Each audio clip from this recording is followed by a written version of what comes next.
दंगल music में आपका स्वागत है। दंगल म्यूजिक चैनल को सब्सक्राइब करने के लिए सब्सक्राइब के लाल बटन को दबाएं और नए नए गाने को सबसे पहले सुनने के लिए घंटी को दबाएं। दंगल म्यूजिक प्रेजेंट्स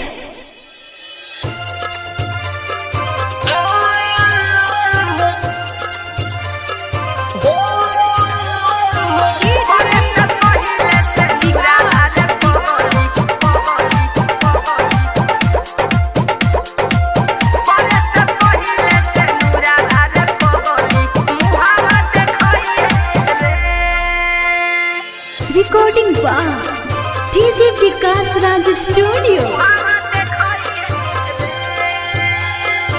आवता बारात जइबे पियावा के साथ तो जानी बिसरई है रे।